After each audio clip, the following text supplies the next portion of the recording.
안녕하세요. 반갑습니다. 저는 어쨌든 이제 불교 수행자로서 제대로 좀 불교 수행자답게 살려면 과연 어떻게 살아야 될까 하는 게 제일 화두예요. 그렇게 이제 접근했을 때 어쨌든 수행자의 표상은 부처님이잖아요. 그러면 그분을 스승으로 해서 그분이 가신 길을 가겠다고 나선 사람이기 때문에 그분을 잘 알아야 그분이 주장하는 불교도 잘 알 수 있기도 하고 또 내가 선택한 불교 수행자의 삶도 제대로 사는 게 가능하지 않을까 하는 이런 생각으로 저는 이제 두 가지를 천착하며 살았어요. 하나는 부처님이라는 사람이 또 어떤 사람인가, 또 어떻게 산 사람인가 하는 부분하고, 그 내용이 정말 괜찮다면 지금 여기 나에게 어떻게 적용할 것인가, 어떻게 그 내용이 내 삶이 되도록 할 것인가, 이런 게 사실은 뭐라고 할까, 이제 화두처럼 그런 걸 붙잡고 이제 그렇게 스스로에게 묻고 또는 경전 속에서도 묻기도 하고 거기에 답이 되도록 뭔가 해석해 보기도 하고 또 현실에 적용해 보기도 하고 그러면서 이제 여기까지 온 셈인데요. 그런 과정에서 부처님에게서 우리가 중요하게 주목해야 될 것들이 어떤 것일까 하고 보면 전 첫 번째는 권위주의를 그냥 온전하게 내던져 버린 인물이 부처님이었다. 뭐 잘 아시다시피 그래도 작은 나라라고 하지만 왕자 출신이잖아요. 그거 다 버려버렸어요. 그것만으로서 충분한 게 아니라 새로운 길을 찾아 떠났고 새로운 길에서 소위 답을 얻었어요. 소위 부처님이 된 거죠. 부처님이 됐으니까 부처님은 굉장히 거룩한 분이잖아요. 근데 이분이 완성적 인간이 되어서 만인의 스승으로 추앙을 받게 됐는데, 물론 그것이 뭐 하루아침에 된 건 아니죠. 그 과정에서 보면 그분은 사람들한테 나 믿고 따라와 이렇게 얘기하고 있지 않습니다. 경전을 그냥 읽어보면 그냥 내 말 잘 들으면 돼. 좀 이렇게 읽히게 되거든요. 대부분 보면. 그런데 좀 꼼꼼히 들여다보면 부처님은 비록 내 얘기를 하더라도 본인이 충분하게 검토해서 이해되고 공감되고 수긍이 되면 받아들이고, 그렇지 아니하면 뭐 접어버리든지 아니면 더 꼼꼼히 따져보든지 그렇게 해서 본인이 이해되고 공감이 되고 수긍이 됐을 때 받아들여야 된다. 이런 입장인 거죠. 또 한 가지 장면을 보면 이분이 깨달음을 이룬 다음에 이 깨닫긴 깨달았는데 이걸 과연 사람들이 이해하고 받아들일 수 있을까 하는데 걱정이 되는 거죠. 그래서 대화가 통할 만한 사람을 이제 찾았는데 본인하고 인연이 있었던 사람들은 다 돌아가셔 버렸어요.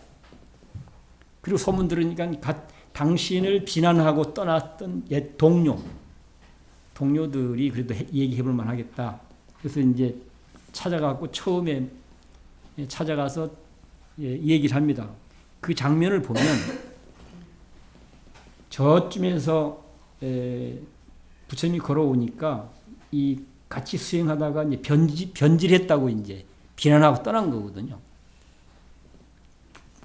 다섯 수행자들이 저쪽에 이제 부처님이 오는 모습을 보면서 야 저기 시달 타고 온다. 그때는 부처님인 줄 모를 때죠. 변절자, 타락자. 그러니까 우리가 모른 척하자라고 이제 나름대로 이제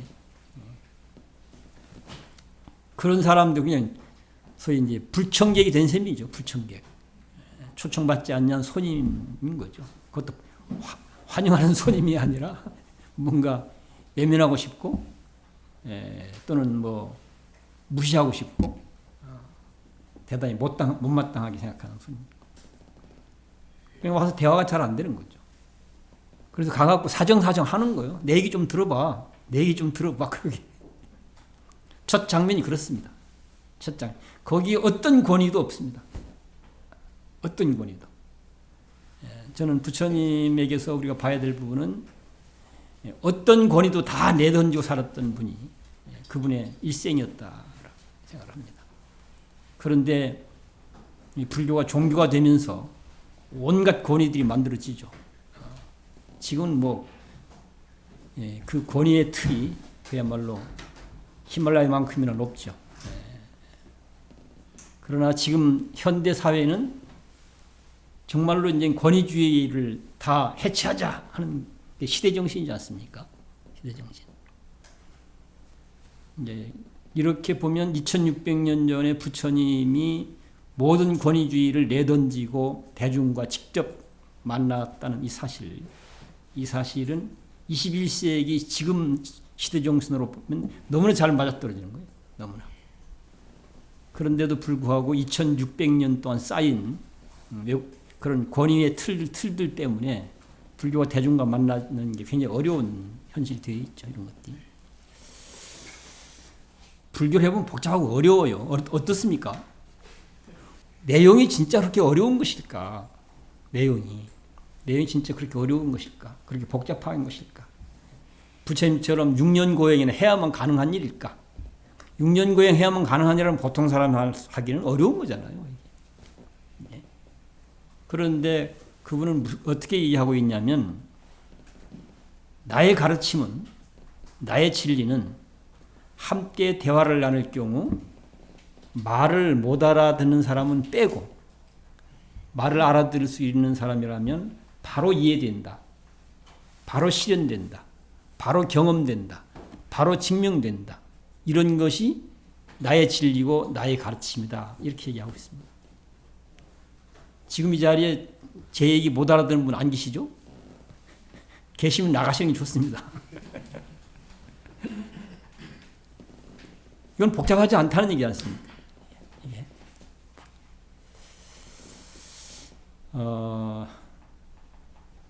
그리고 이제 제가 어떤 책에서 본 내용 중에 그 아인슈타인이 한 이야기입니다.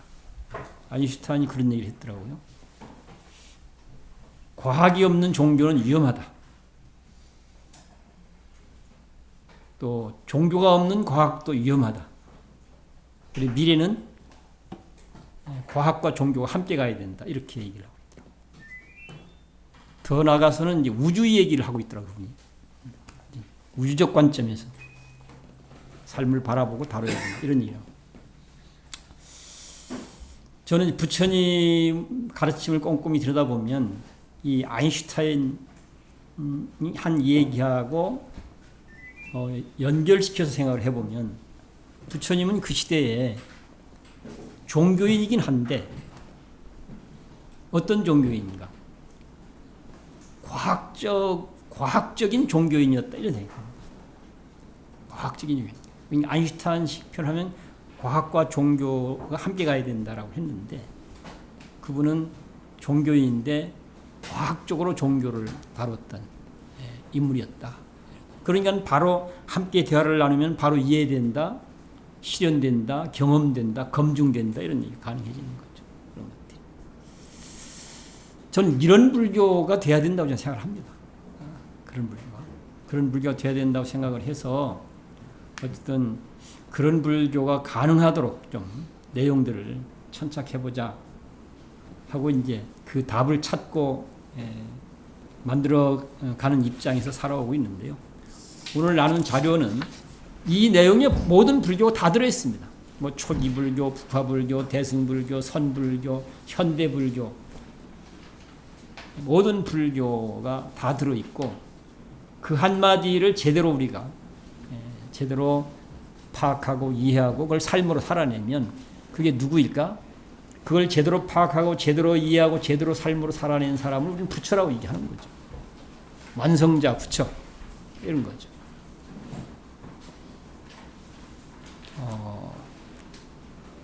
그리고 이런 내용이 화엄경에는 원칙 뭐 양이 많아서 다양한 표현들이 있는데 그 중에서 부처님을 표현한 불교를 한마디로 요약해서 표현한 것이기도 하지만 부처님이 어떻게 산 사람인지를 압축해서 표현한 것이 그걸 우리는 동체대비 이렇게 표현합니다.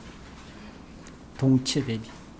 그러니까 나와 너 또는 이쪽과 저쪽 또는 인간과 또는 뭐 우주 온 우주 유형무형의 모든 것들이 다 그물의 그물코처럼 서로 연결되어 있고 의지해 있고 영향과 도움을 주고받도록 되어 있는 한 몸, 한 마음, 한 생명인 것이다. 이게 이제 동체란 말 속에 달아있는 내용입니다. 당연히 그렇게 되어 있으면 그 다음에 우리는 어떻게 살아야 될 것인가 하고 보면 사이좋게 살아야 된다. 이게 쉽게 얘기합니다. 너와 나, 이쪽과 저쪽. 결국은 뭐 복잡해 보이지만 내용은 그렇게 복잡한 내용들이 아니고 우리 머리가 복잡한 거죠. 우리 머리가. 내용이 복잡한 게 아니고. 그래서 동체 대비자 이렇게 표현을 합니다. 그리고 또 한 가지는 아마 이 자료에 보면 이제 가로해서 반야바라밀행 이렇게 되어 있는데 아마 모든 불교의 사상과 정신을 압축해서 한마디로 표현한 것 중에 저에게 그 중에 한 가지를 선택하라면 전 반야바라밀행이라는 말을 선택하고 싶어요. 저는 반야바라밀행.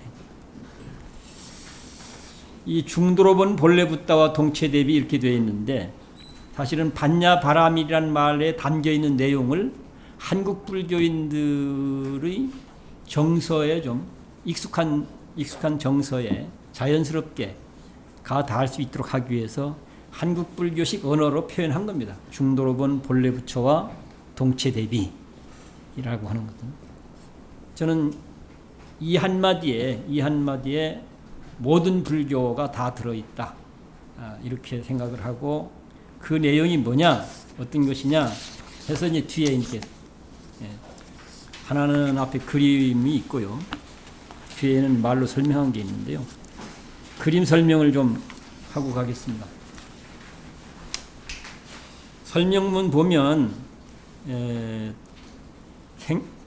이 그림 이름이 생명평화문이 제가 이제 지리산 자락에 살면서 생명평화운동을 해왔는데 이거는 범종교 시민사회가 함께하는 운동입니다. 불교 운동으로 한 게 아니고요. 범종교 시민사회가 생명평화운동을 함께 하게 됐는데 그 과정에서 만들어진 그림입니다. 그 과정에서. 설명문을 잠깐 읽어보겠습니다. 생명평화문의는 우리 모두의 인생 화두인 지금 여기 나의 참모습에 대한 일반적인 그림 설명입니다. 불교적으로는 인드라망문이, 조계종단은 삼보륜, 원불교는 일원상, 일반 대중은 생명평화문이라고 합니다. 온 우주 유형무형의 모든 것들이 그물의 그물코처럼 이루어져 쓰므로 어느 하나도 분리독립, 고정불변한 것이 없습니다. 있다면 오로지 온통 관계와 변화로만 존재한다는 의미입니다. 불교 경전 중에서 최고의 경전을 우리는 화엄경이라고 얘기합니다. 화엄경은 뭐 불교 종합백화점 경전이다 이렇게 얘기해요. 모든 불교가 그 안에 다 들어있다 이런 얘기입니다. 불교뿐이겠습니까? 화엄경에 등장하는 입법계프의 53선식은 보면은 거기는 뭐 기생도 있고 어린 아이도 있고 우리로 말하면 외도도 있고 폭군도 있고 정치인도 있고 장사꾼도 있고 보살도 있고 비구도 또는 뭐 우바이도 있고 그야말로 보통 사람들이 다 선식으로 등장하고 있습니다. 보통 사람들이 특별한 스님만 선식으로 등장하거나 특별한 무슨 뭐 부처님만 선식으로 등장한 게 아니라 보통 사람 누구나 다 선지식으로 등장하고 있고, 그러면 아무나 선지식인가? 그건 아니죠. 내용이 있어야 돼요. 내용. 모양은 다 각각이고, 모양은 보통 사람들이 모양을 하고 있지만, 내용은 보면 바로 지금 말씀드렸던 대로 우리 모두는 한 몸, 한 마음, 한 생명, 인드라망처럼 이루어져 있는 존재이다. 고로 사이좋게 잘 살아야 된다. 이 삶을 온전하게 잘 살아낸 인물들인 거예요. 모양은 다 보통 사람들의 모양인데 내용은 들여다보면. 그래서 더불어 함께 두루두루 더불어 함께 화목하게 평화롭게 그 삶을 온전하게 살아내는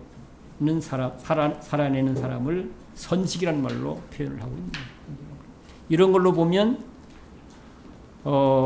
화엄경은 아마 현대 과학이라든가 또는 뭐 이웃종교 사상이라든가 이런 것까지 다 사실은 포용할 수 있는 다 포용할 수 있는 그런 내용이 화엄경입니다. 그러니까 불교라는 울타리를 훌쩍 넘어서 범종교 시민사회 누구나 함께 할 수 있는 그런 내용이 화엄경이라고 할 수가 있고요. 그런 화엄경의 그런 세계관과 정신을 보통 사람들이 그런 거야 하고 이해하는 데 도움이 되도록 하기 위해서 만들어진 게 이 그림입니다. 이 그림. 이 생명평화문이라고 지금 얘기를 하고 있는데요. 제가 이 그림인데, 그러니까 이 그림 속에 들어있는 메시지, 이 그림을 통해서 사람들에게 알려주고자 하는 내용이 화엄경에서 말하고자 하는 내용과 같은 내용이다 하는 얘기고, 화엄경은 원청 방대하고 스케일도 어마어마해요. 그래서 보통 접근하기가 어렵습니다. 그런데 이 그림에 담겨있는 내용을 우리가 잘 파악하고 잘 이해하면 화엄경 따로 공부하지 않아도 괜찮다. 사실은 그렇게 되도록 하기 위해서 만들어진 그림이다. 이런 얘기입니다. 이 그림을 가지면 뭐 기독교도 얼마든지 잘 설명해낼 수 있고요. 현대과학도 얼마든지 잘 설명해낼 수 있고요. 모든 종교가 다 설명이 가능합니다. 그 중에서 불교적인 사유방식에 가장 잘 맞아떨어지죠. 그 중에서도.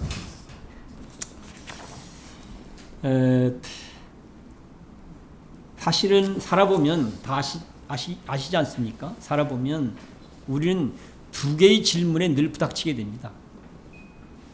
인생은 뭐야? 그렇지 않습니까? 삶이 잘 안 풀릴 때, 어려울 때, 특히 그렇죠. 인생이 뭐야 도대체? 또 어떻게 살아야 되는 거야? 어떻게 살아야 괜찮은 거야? 사실 이 두 개의 질문을 늘 우리는 부처님이 하신 일도 이 두 개의 질문에 대한 답찬 삶을 살았던 것이고, 거기에 대한 아주 시원한 답을 찾아서 사람들한테 길 가르치는 자로 나섰던 게 부처님인 것이죠. 이런 것들. 그걸 뭐 더 좁히면 나는 누구인가? 어떻게 살아야 되는가? 하는 이런 물음으로 요약되어집니다. 아마도 너나 없이 또는 승속을 망하고 너나 없이 너무나 이건 원초적인 질문인데 누구나 할 수밖에 없는 질문, 피할 수 없는 질문. 그런데 우리는 이 질문을 진지하게 안 다뤄요. 이게 문제인 거예요. 이게. 난 이 질문에 충실하면 삶은 달라지라고 합니다. 스스로가 이 질문에 충실하면 나는 세상이 달라진다고 생각합니다. 불교 공부와 수행 어려울 게 없습니다. 이 질문에 충실하는 거죠. 잘 묻기도 하고 끊임없이 이 질문에 답이 되도록 모색하기도 하고, 그런 것을 더 일반화시키면, 좁혀서 더 일반화시키면, 한마디로 더 좁혀서 일반화시키면 좀 인간답게 살자, 이 말로 요약되어 있습니다. 내가 생각하는 것이, 내가 말하는 것이, 내가 행동하는 것이 과연 인간적으로 괜찮은 것인가? 인간적으로 바람직한가? 이 물음에 미안하지 않도록, 부끄럽지 않도록, 떳떳할 수 있도록, 당당할 수 있도록 그렇게 삶을 살아가면 전 절로 불교 공부와 수행이 된다고 생각합니다. 과연 내가 생각하는 것, 스스로 생각하는 경우도 그렇고 누구를 상대해서 하는 경우도 그렇고 말하는 것, 행동하는 것, 내가 이렇게 하는 것이 과연 인간적으로 나에게 이게 바람직한 것일까? 괜찮은 것일까? 이렇게 하면 정말로 삶이 훌륭한 삶이 되는 것일까? 이 물음을 투철하게 묻고 그 물음에 떳떳할 수 있도록 그 물음에 누구를 상대해도 미안하지 않게 또는 부끄럽지 않게 언제나 당당할 수 있도록 이렇게 하는 것이 저는 불교 공부와 수행이라고 생각합니다. 그러면 불교는 그렇게 복잡하고 어려울 일이 없습니다. 늘 자기 현장에서 생활화할 수 있는 내용인 것이죠. 그런 것들이. 보통 여기 계신 분들이 불교를 어느 정도 했는지가 알 수가 없어갖고 어떻게 얘기해야 할지 좀 그런데 어쨌든 불교를 전통적인 전통적으로 불교를 해오신 분들은 우리 이제 뭐 좀 나이가 계신 분들은 좀 익숙하지 않을 것고 젊은 분들은 좀 낯설 수 있는데요. 보통 우리가 큰 스님들 선지식김을 찾아가면 너의 본래 면목을 찾아야 돼. 너의 본래 면목을 깨달아야 돼. 너의 본래 면목을 내놔봐. 이런 얘기를 많이 하셨습니다. 불교 공부는 본래 면목을 찾는 일이다. 본래 면목을 깨닫는 일이다. 주로 이제 그렇게 얘기를 하죠. 지금 우리 지난번 종정 스님은 참나를 찾는 일이란 말로 많이 강조하셨죠. 참나를. 참나란 말은 사실은 자칫 잘못하면 왜곡되게 해석되거나 설명될 위험성이 있는 개념이긴 한데 그러나 그런 이야기들을 우리가 불교를 설명할 때 그런 개념들을 많이 썼었습니다. 그런 개념들을. 이 그림은 어쩌면 여러분들의 참모습을 그림으로 그린 것이다. 나의 참모습을, 너의 참모습을, 우리의 참모습을 그림을. 왜 그런가? 이걸 제대로 아는 데서부터 우리는 출발해야 되기 때문이죠. 우리가 저도 뭐 이렇게 사람들을 많이 만나서 대화를 하는데요. 대화를 해보면 우리가 어디서 길을 잃었는지 왜 애써서 많이 하고 있기도 하고 엄청난 걸 이루어내기도 하는데 늘 삶의 비명소리는 끝나질 않는 거죠. 물질적으로도 풍요로워졌고 기술적으로도 고도화되어서 한없이 편리해졌고 그야말로 넘치고 넘치죠. 그런데 왜 못 살겠다는 아우성 소리는 계속 확대 재생산되는 것일까 하는 겁니다. 계속. 왜 그럴까? 평화를 외치고 있는데 왜 우리는 평화를 주지 못할까? 정의를 외치고 있는데 왜 정의는 오간 데가 없는 것일까?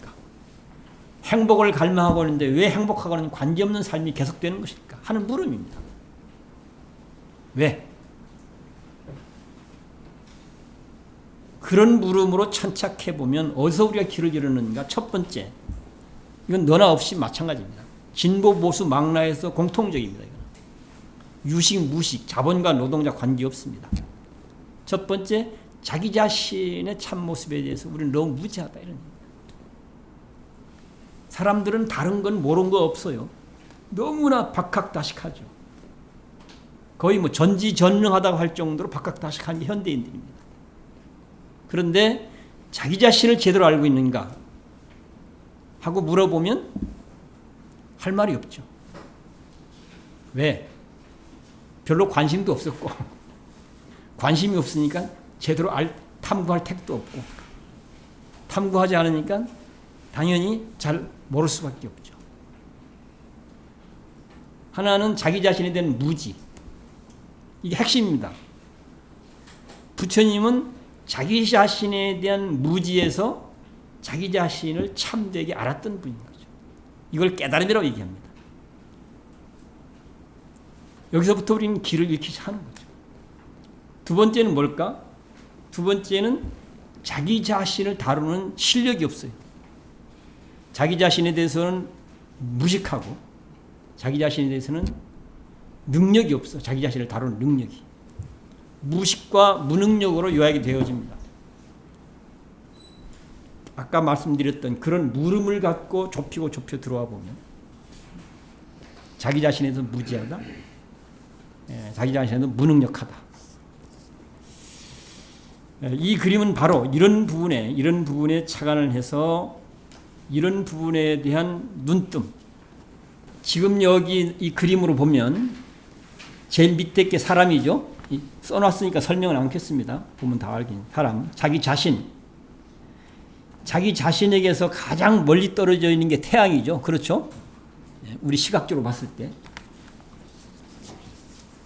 현상적으로 보면 나와 아무 관계없죠. 아득히 멀리 떨어져 있기도 하고. 그런데 태양과의 관계를 온전하게 단절시키는 순간 어떻게 되겠습니까? 지금 여기 내 생명이 태어나고 살아가는 게 가능합니까? 아무 반응도 없네. 가능한가요? 안 가능한가요? 절대 불가능하죠. 절대. 부처님은 괜찮을까요? 우리가 아주 특별한 분으로 거룩하다고 모시는 분 어떨 것 같습니까? 괜찮을 것 같아요? 아마 그렇게 생각하실 거예요. 당연히 안 괜찮죠. 그렇죠. 예외 없죠. 예수님은 어떨까요? 하나님의 독생자이니까 괜찮을란가? 누구도 별 수 없습니다. 보십시오. 우리는 내 생명은 내 안에 따로 있다고 생각하고 있습니다. 네 생명은 네 안에 따로 있고 내 생명은 내 안에 따로. 아무도 의심하지 않습니다. 너무나 당연히 그렇게 알고 믿고 살고 있기 때문에 생각도 안 해봐요. 근데 실제는 어떨까요? 실제를 확인해 보면 내 안에 따로 있는 내 생명, 네 안에 따로 있는 네 생명, 그런 존재하지 않습니다. 그건 생각과 말과 글로만 있는 겁니다. 실제는 그런 거 없어요. 요새 말로 하면 그건 가짜뉴스인 거예요. 가짜뉴스. 요새 말로 하면. 진짜뉴스는 그럼 뭘까요? 진짜뉴스는. 지금은 진짜뉴스를 얘기해보자고 하는 겁니다. 자, 그럼 다시 좀 좁혀보죠. 저 바깥에 있는 태양과의 관계를 단절시키는 순간 지금 여기 누구의 생명도 존재할 수 없다. 확인했지 않습니까? 좀 더 구체적으로 실감할 수 있도록 하기 위해서 이 얘기를 또 좁혀보죠. 바깥에서 밥이 안 들어오면, 물이 안 들어오면, 산소가 안 들어오면 예의 없어요. 만약에 우리가 알고 믿는 것처럼 내 생명이 따로 내 안에 따로 있는 거라면 바깥에서 들어오는 산소와 관계없이, 물과 관계없이, 밥과 관계없이, 또는 저 태양과 관계없이 괜찮아야 따로 있다는 게 성립되는 거잖아요. 따로 있다는 게. 절대 그럴 수 없어요. 이런 것을 화엄경에서는 인드라망이라는 말로 표현하고 있습니다. 부처님이 깨달은 내용을 가장 잘 표현한 것이 인드라망이에요. 비유인데. 그리고 사람들한테 이해시키기에 가장 좋은 것이 인드라망이에요. 화엄경이 인드라망을 제 입장에서 보면 이 그림은 화엄경에서 얘기하는 인드라망을 이렇게 표현했다고 보시면 이해하기가 쉬울 것 같습니다. 이렇게 확인해 보면 너와 나는 절대 남남일 수가 없는 거예요. 이쪽과 저쪽, 너와 나, 또는 이 종교와 저 종교, 이 나라와 저 나라, 이 민족과 저 민족, 인간과 자연, 온통 다 그물의 그물코처럼 온 우주 유형무형의 모든 것들이 그물의 그물코처럼 서로 연결되어 있고 의지해 있고 영향과 도움을 주고받으면서 살도록 되어 있는 게 이 세상이라는 얘기죠. 이 내용을 좀 더 구체적으로 생각할 수 있도록 얘기를 진행하면 마치 그 관계가 한 손의 손바닥과 손등 같은 관계인 거예요. 이건 너무 직접적이죠? 조금 더 유도리 있게 하려면 한 몸의 왼손과 오른손 같은 관계인 거예요.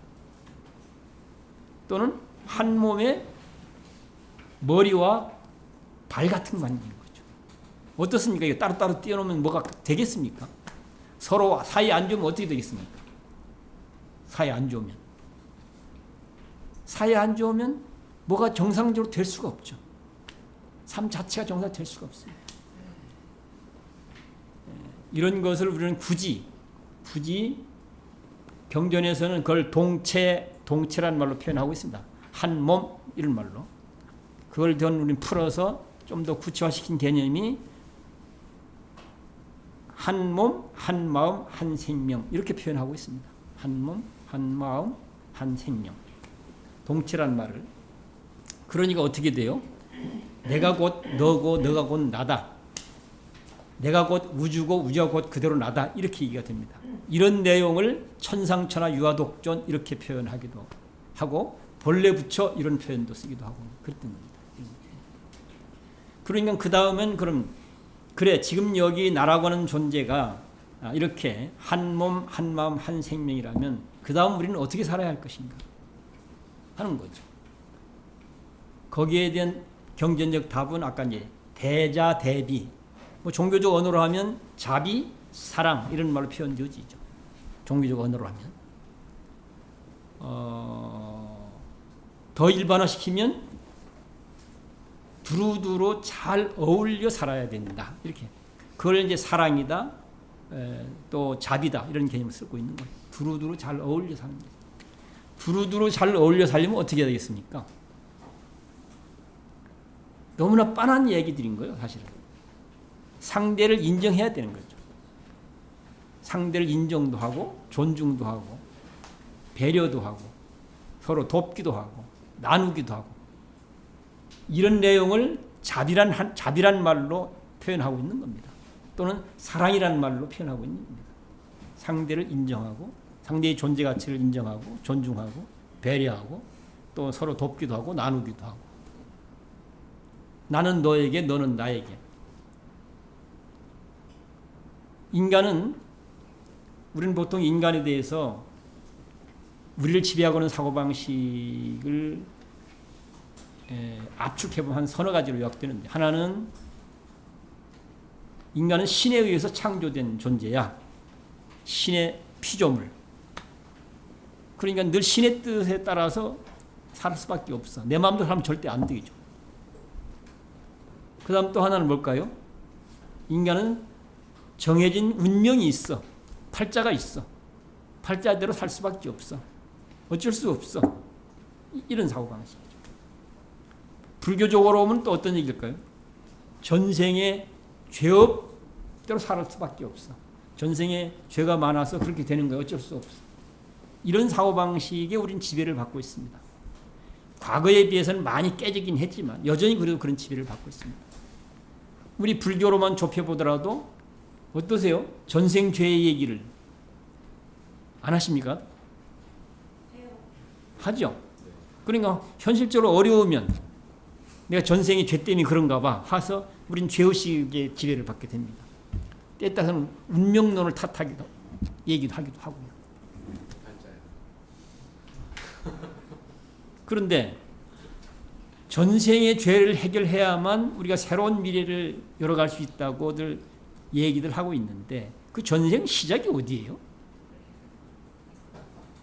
그리고 전생의 죄업 때문에 내가 요마냥 요꼴인가 봐 이런 생각들을 얘기들 하고 있는데 도대체 전생이 뭔 죄를 지었어요? 어디서? 어떻게? 도대체가 정체를 알 수가 없어요. 알 수 없는데 우린 그 논리에 사로잡혀 있단 말이죠. 그 논리에. 여기 이제 그래도 나오긴 나옵니다만 화엄경에 부처님은 오셔서 우리에게 하신 일이 무슨 얘기냐면 그걸 낡은 믿음이라고 표현하고 있습니다. 전생의 죄 때문에 그래. 이걸 해결하지 않고는 새롭게 뭘 할 수가 없어. 이런 것들을 낡은 믿음이라고 표현. 당신이 세상에 오신 이유는 사람들로 하여금 이 낡은 믿음을 버리게 하기 위해서 이 낡은 믿음으로부터 벗어날 수 있도록 하기 위해서 나는 여기 왔노라 이런 얘기예요. 그 다음에 그럼 그런 결국은 그런 낡은 믿음에 사로잡히게 된 원인은 뭘까 하고 보면 자기 자신에 대한 무지에서부터 시작한다는 거죠. 거기서부터. 그래서 그 다음에는 당신 하실 일은 뭔가 사람들로 하여금 자기 자신을 제대로 알고 살아가도록 하기 위해서 이걸 깨달음이라고 얘기합니다. 자기 자신의 참모습을 제대로 알고 삶을 제대로 살아가도록 하는 걸 알려주려고 내가 왔다 이렇게 얘기하고 있습니다. 그러면 자기 자신의 참모습은 아까 금방 말씀드린 대로 한 몸, 한 마음, 한 생명, 그걸 인드라망이라는 말로 표현을 했습니다. 그래서 결과적으로는 압축적으로 한마디로 요약된 것이 동체대비 이렇게 요약되어지는데요. 부처님은 어떤 분인가? 동체대비자시다. 그러니까 동체대비의 삶을 온전히 삶으로 살아간 사람이 부처님이시다. 이런 얘기입니다. 거기로 하나 더 보태진 것은 나만 그렇게 되는 게 아니라 누구든지 나의 참모습이 동체인 줄 알고 이 참모습이 정신에 잘 맞추어서 자비롭게 살면, 잘 어울려 살면 이런 얘기죠. 잘 어울려 살면 그렇게 사는 네가 곧 부처다. 지금 이 얘기를 하고 있습니다. 그래서 나도 부처, 너도 부처. 이 길을 열고자 했던 게 부처님의 일생이었습니다. 자, 그럼 여기 이제 마지막 쪽으로 가보죠.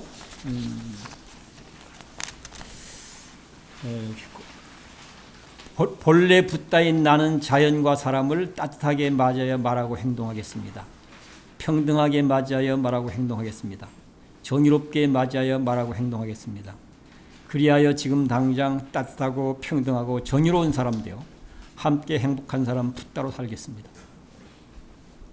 어떻습니까? 따뜻하게 맞이하고 말하고 행동하면 나는 어떤 사람일까요? 따뜻하게 맞이하는 사람이냐요. 안 그렇습니까? 즉각. 상대는 어떨까요? 내가 그렇게 해주면. 제가 하는 것에 맞춰서 상대도 반응하게 됩니다.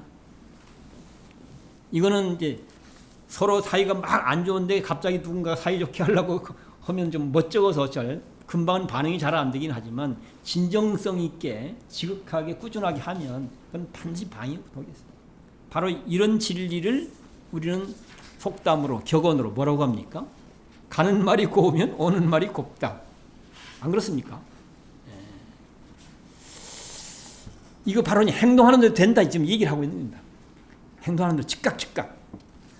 불교 수행은 즉각 이루어지는 것이지 해도 잘 안 돼서 어쩔 수 없어 금생에는 안 될까 봐 내생이나 기대해야지 이런 게 아니란 얘기죠. 근데 계속 우리는 불교를 그렇게 얘기하고 있어요. 계속 금생에는 안 되니까 내상에 그것도 부족하면 세세생생토록 이렇게 해탈이네 열반이네 깨달음이 하는 게 그렇게 신비한 얘기가 아닙니다. 깨달음은 알아야 될 너 자신을 제대로 알자 하는 게 깨달음이란 얘기고요. 그 다음에 자비라는 얘기는 부처님이 깨달은 내용, 자기 자신의 참모습을 알고 보니까 우리 모두가 한 몸이고 한 마음이고 한 생명이더라. 그러니 어떻게 살까? 더불어 함께 잘 살자. 자비롭게 살자. 이렇게 되는 겁니다.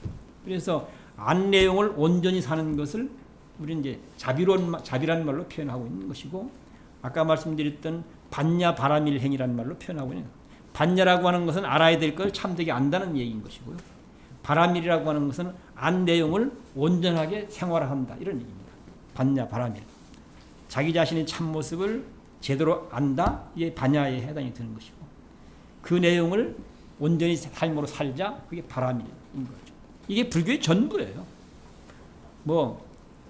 우리가 공부하고 수행해서 내 삶으로 살아야 될 내용이 이 한마디에 다 들어있는 내용입니다. 그런 것들을 상식적으로 이해하고 생각해 볼 수 있도록 만들어진 게 이 발언문의 내용입니다. 그런 것들. 그래서 행위하는 대로 즉각 된다. 이걸 하기 위해서 히말라야를 가야 되겠습니까? 아니면 지리산 뱀사골을 들어가야 되겠습니까? 아니면 단전 내부를 향해서 단전 속으로 찾아서 뭘 헤매다 아니야. 불교는 그런 거 아니라는 얘기죠. 불교는 구체적인 삶을 다루는 게 불교인 것이다. 그리고 그 내용은 어디에서 어떻게 지금 여기서 바로 이런 얘기죠. 이런 게 진짜 부처님이 우리에게 가르쳐주고자 했던 내용인 것이고 이런 내용을 우리가 제대로 하기만 한다면 이거야말로 삶을 정말 멋지게 만들어내기도 하고 우리가 사는 세상을 희망찬 세상이 되도록 만들어내는 대단한 5배인 것이다. 이렇게 말씀을 드리고요. 제 얘기를 정리하겠습니다. 고맙습니다.